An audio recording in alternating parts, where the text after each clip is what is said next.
My name is Sophia. I'm 34 years old, and I never imagined my life would turn into such a painful story. I had been married to Daniel for 8 years. We had a beautiful home, a daughter, and what I thought was a happy marriage. If you are watching this right now, drop a comment telling me where you are watching from.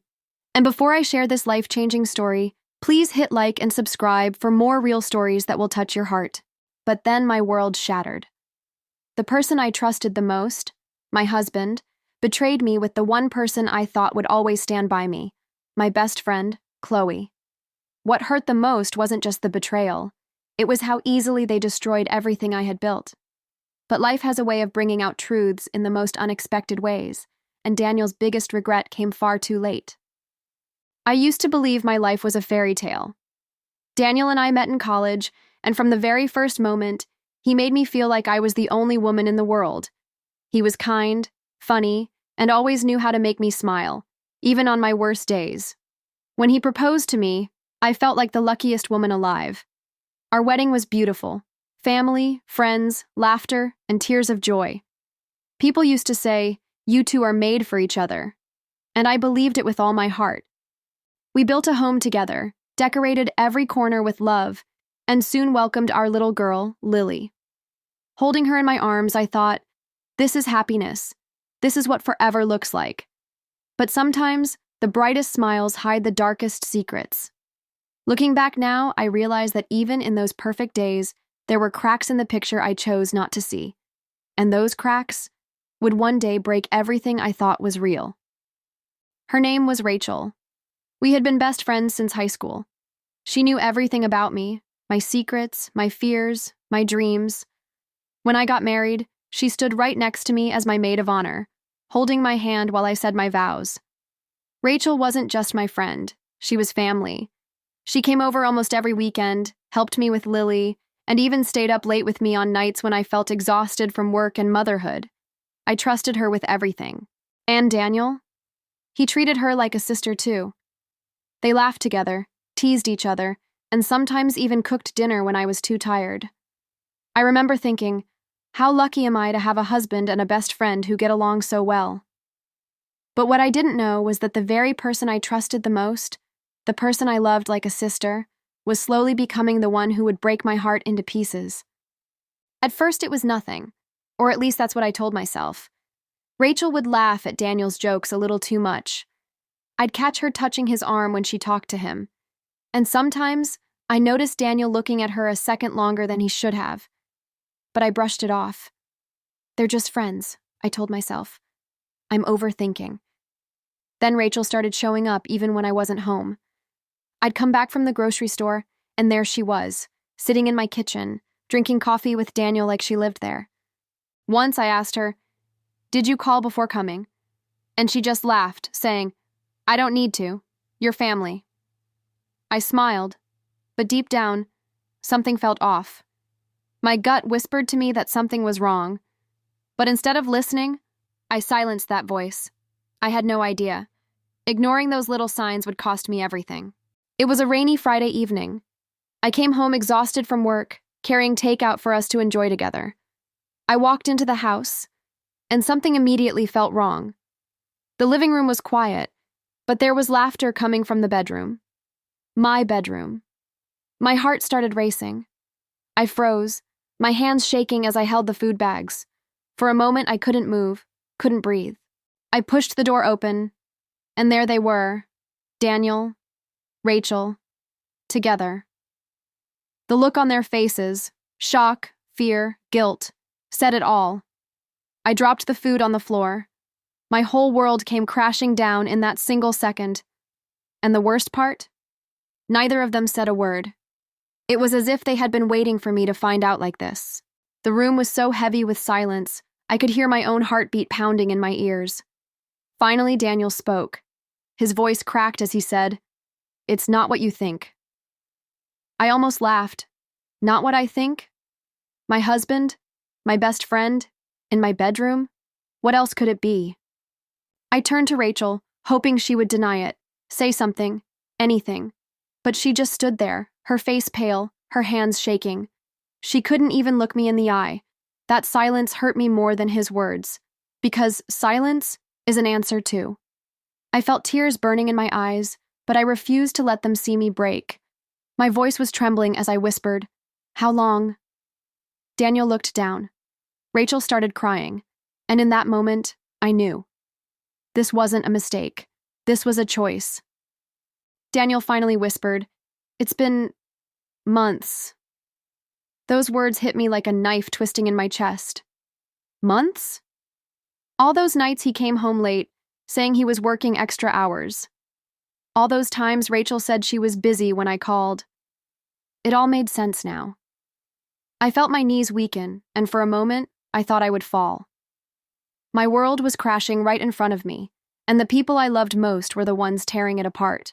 Rachel tried to reach for me, crying, "Please, Emily, it just happened. We didn't mean to." I pulled away, shaking my head. Didn't mean to? You made a choice. Both of you did. Every single time. The room felt like it was spinning. I couldn't breathe. I had never felt so betrayed, so humiliated, so broken in my entire life. And yet, deep down, a cold fire began to burn in me. They thought I would fall apart. But they had no idea what I was capable of. That night, I couldn't sleep. I just lay in bed, staring at the ceiling while tears soaked my pillow. Every memory of Daniel and Rachel played in my mind like a cruel movie. The laughter we shared, the secrets we told, the trust I gave them, gone. But somewhere between the heartbreak and the silence, something inside me shifted. I realized I had two choices: stay broken or rise stronger. Daniel thought I couldn't live without him. Rachel thought she could steal my place in my own life. They both underestimated me. I whispered to myself, "You will regret this, both of you." My hands were shaking, not from fear anymore, but from determination. For the first time in weeks, I wasn't crying. I was planning. This wasn't the end of my story. It was just the beginning. The next morning, Daniel tried to act normal, as if nothing had changed. He poured himself coffee and mumbled, "Don't forget the groceries later." I just nodded. No arguments, no tears, nothing. Inside, my heart was burning, but outside, I stayed calm. That silence, it scared him more than my anger ever could. He kept glancing at me, waiting for me to explode, but I didn't. Rachel, too, started noticing. She'd text me fake, friendly messages, pretending she cared. I replied with short, cold answers. She wanted me to break, but instead, I gave her nothing. Every day, I pulled away a little more, saving my energy, my money, and my strength for what was coming. They thought I was weak, but I was just quiet. And quiet can be dangerous. It happened one night at dinner. Daniel came home late, smelling of cheap perfume. He didn't even try to hide it anymore. He sat down, grabbed a plate, and said casually, "You didn't cook enough. Rachel and I already ate out." That was it. The last straw. I slammed my fork on the table so hard it echoed through the house. My voice shook, but it was strong. "Do you even hear yourself, Daniel? You walk in here smelling like her, throwing it in my face, and expect me to sit here like nothing's wrong?" The kids froze, their eyes wide, scared. And that broke me even more, seeing them watch their father treat me like this. For the first time, Daniel didn't have a clever reply. He just stared at me. Maybe he realized how far he'd pushed me, but what he didn't know was I was already planning my escape. That night, after the kids went to sleep, I sat on my bed in the dark with tears rolling down my face. My chest felt heavy, but my mind was finally clear. I couldn't stay anymore. Not for me, not for my children. So I began my secret plan. I pulled out an old notebook and started writing everything down. What I needed, where I could go, who I could trust.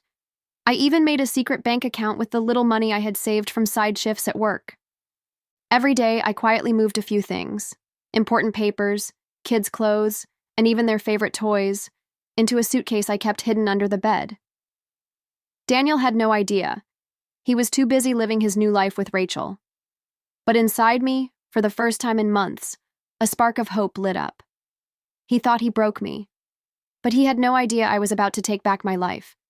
Just when I thought things couldn't get worse, Daniel delivered the final blow. One afternoon, he came to the house, not to see the kids, not to check on us, but to tell me something that shattered me all over again. With a smirk on his face, he said, "Rachel and I are moving into a new house, the one we were supposed to buy together." My heart stopped. That was the home I had dreamed of raising our children in, the one we had picked out as a family. And now, he was giving it to her, my so-called best friend. The kids didn't understand why I broke down crying in the kitchen that night, but I knew one thing for sure. Daniel had crossed the line. It was no longer about heartbreak, it was about survival. And I swore that very moment he was never going to have the power to hurt me again. That night, I couldn't sleep. My heart was pounding, my hands shaking, but my mind was finally clear. I had to get out. Not just for me, but for my kids.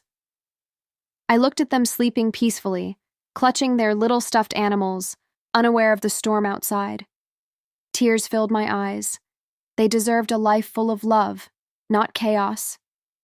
So, the very next morning, I packed a few bags. Just the essentials: clothes, school books, their favorite toys. I didn't tell anyone, not even my closest friends. If Daniel could betray me, if Rachel could betray me, who could I really trust anymore? As I closed the door behind me, my heart was racing. For the first time in years, I felt both terrified and free. I didn't know where the road ahead would take us. But I knew one thing. I was done being a victim. This was the start of our new life. Starting over wasn't easy. I had no big house, no fancy furniture, no savings left after everything Daniel had drained from me. But you know what I did have? My kids. And their laughter. And that was enough. We moved into a small rented apartment. It wasn't much, just 2 bedrooms with squeaky floors and walls that needed painting. But to us, it felt like freedom. I worked extra shifts, sometimes until my feet ached so badly I could barely stand. But every time I came home and saw Emma's little drawings on the fridge, or Noah hugging me tight, whispering, "I love you, Mom," I knew it was worth it. Slowly, I was building not just a home, but a safe world for them. And deep down, I prayed Daniel would one day see what he had lost. It happened on a quiet evening. I was making dinner when my phone buzzed. It was a message from Daniel. My hands shook as I read his words. He wrote, "I made the biggest mistake of my life. I miss you and the kids. Please, can we talk?" For a moment, I just stood there, frozen. After everything he had done, after betraying me with my best friend, he thought he could just come back? Memories rushed through me. The nights I cried myself to sleep, the mornings I forced a smile for my children, the pain of watching my life shatter because of his choices. And now, he regretted it? Part of me wanted to scream, part of me wanted to laugh. But deep inside, I felt something else too. Strength. The kind of strength I never knew I had before. Because this time, the choice was mine. I stared at Daniel's message for a long time. My heart was pounding, but my mind was clear. He wanted to talk. He wanted forgiveness. But where was he when I needed him the most? I typed back slowly, every word heavy with truth. "Daniel, you left me when I was broken. You chose betrayal over love. I don't need you anymore. I found my strength without you." My hands trembled as I pressed send, but instead of fear, I felt free. For the first time in years, I wasn't the woman begging for love or the wife waiting to be chosen. I was Emily, the woman who survived heartbreak and built a new life from the ashes. Daniel's regret had come too late. The door he slammed shut on me and the kids was one I would never open again. And as I looked at my children smiling in the living room, I knew the truth. We weren't abandoned. We were set free.